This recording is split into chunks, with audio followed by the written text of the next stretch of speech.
그래서 이번 시간에는 선거제도에 대해서 교육자치제와 더불어서 좀 여러 가지 말씀을 드려보겠습니다.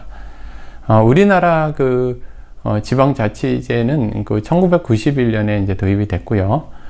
그리고 2006년까지는 안선제 형식으로 교육위원회에서 뽑기도 하고요. 또 학운위에서 뽑기도 하고 그렇게 운영돼 왔습니다. 그러다가 2006년도에 그 당시 열린우리당에서 교육감 직선제를 도입을 하게 됐는데요.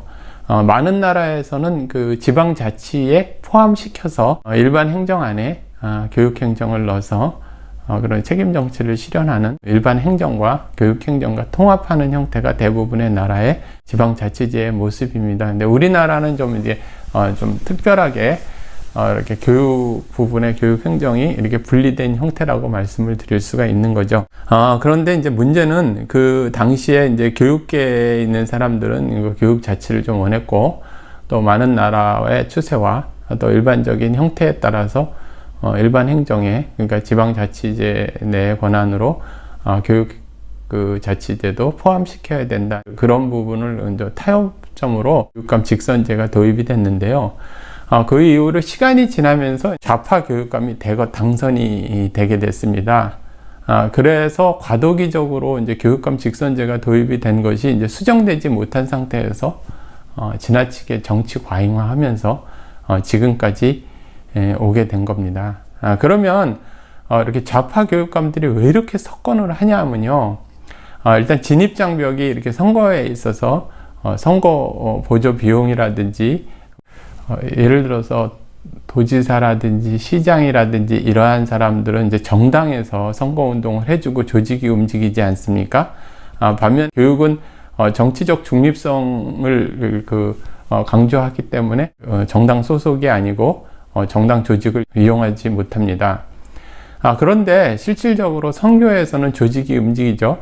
근데 좌파 교육감들은 실제로 민주노총과 전교조가 선거 조직으로 활동을 하게 됩니다.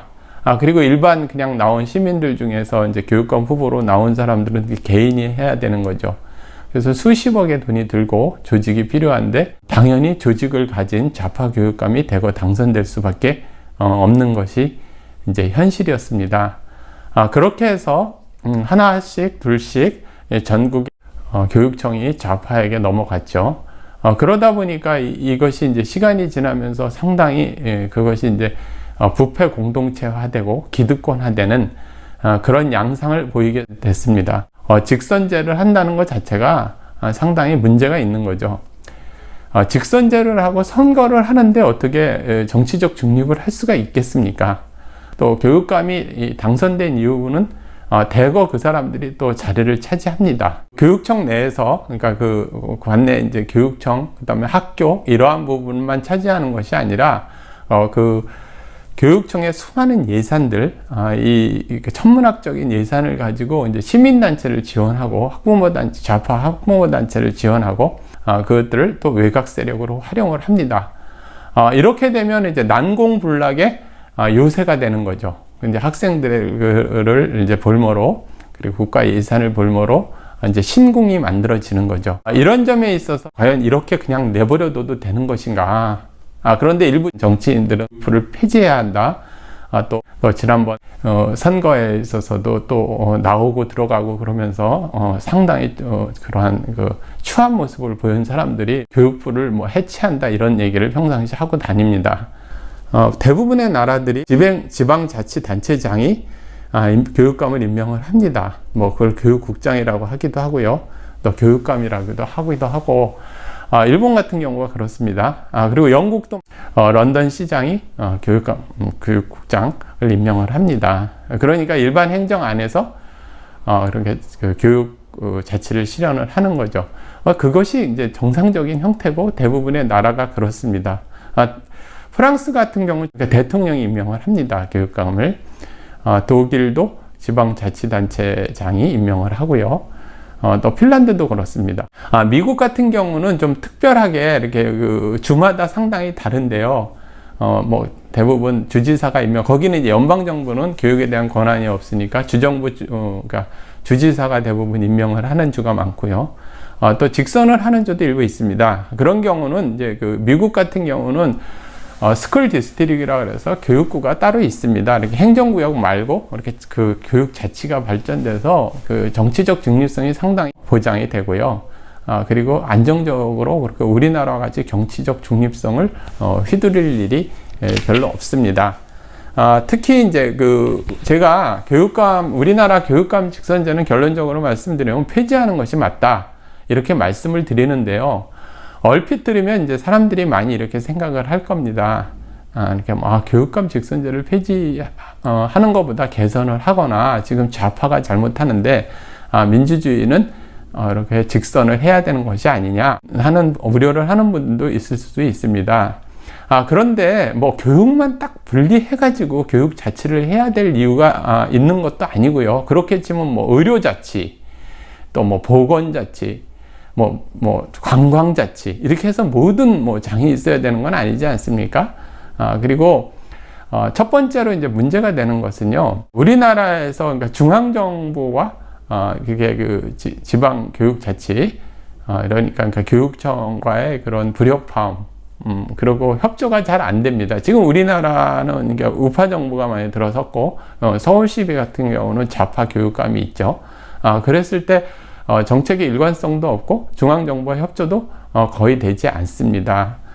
두 번째 문제는 이제 부패 카르텔과 여러 가지 그 부패 공동체 그리고 외곽단체에 대한 그 좌파들의 그 부의 도덕성이 심각한데요. 이러한 부분을 그냥 이렇게 그 국민적 호소와 그리고 이제 그러지 말라 이러한 것으로 해결할 단계는 아닙니다. 좌파의 부패는 늘 말씀을 드리지만 이렇게 개인적인 비리 플러스 그러니까 공동체 비리입니다. 그러니까 떼도둑들이죠. 떼도둑. 그들은 이제 그 상당 부분 부패 공동체를 형성을 해서 각종 사업과 인사 전횡을 일삼습니다. 그런데 실질적으로 이 부분이 시의회라든지 더 도의회에서 잘 견제가 되지도 않습니다. 왜냐하면 잘 알지 못하고요. 또 그리고 많은 부분 선생님과 학부모 또 교육청 안에 있는 그 장학사들이 상당히 온순한 그 교사 출신들이 대부분이기 때문에 이 부분들에 대해서 항의를 하거나 바로잡지 못합니다. 그래서 오죽하면 이제 신궁이라고 이야기를 합니다.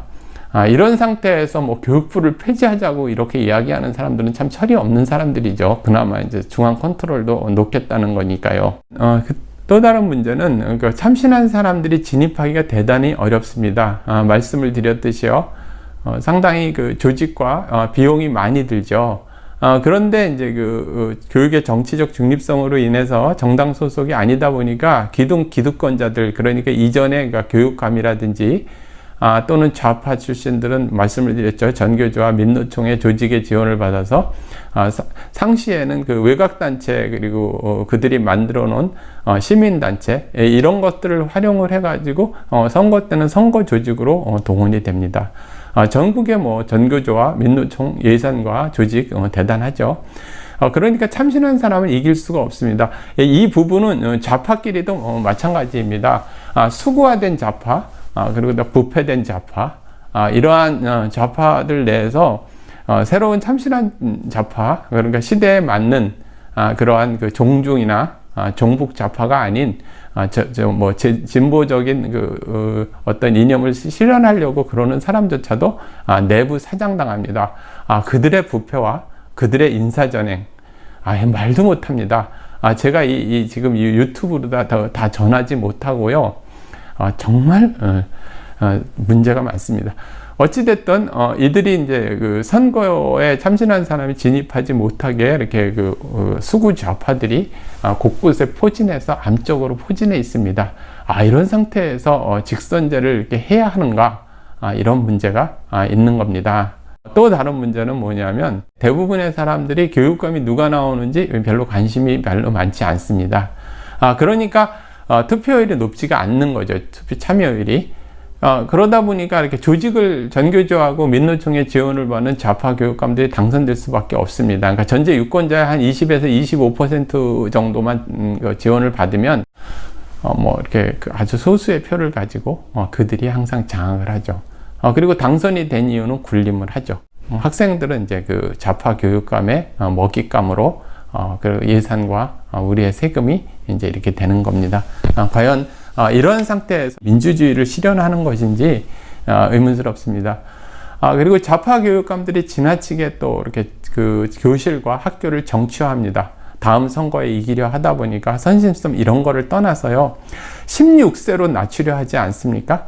그리고 정치 그 세력화하려고, 또 선거철에 또 그들의 지원을 받기 때문에 좌경 세력들, 그리고 종중 세력들, 종북 세력들을 대거 학교에 끌어들여서 교육 내용이 남한의 정통성을 부인하고 북한을 찬양하고 미군을 철수해야 된다, 뭐 이렇게 이야기하는 것은 좌경 세력들, 그리고 종북 세력들의 지원을 받고 그들이 대거 교육청, 그다음에 교육계에 들어가 있기 때문에 먹이사슬을 얽게 되기 때문에 그렇게 내용 자체도 변하게 되는 겁니다. 직선제를 하면 책임 정치가 실현되어 있고 주민자치가 실현되어 있고 또 많은 사람들이 참여하는 교과서적인 그러한 장점, 그러한 것은 가능하지 않은 나라가 됐습니다.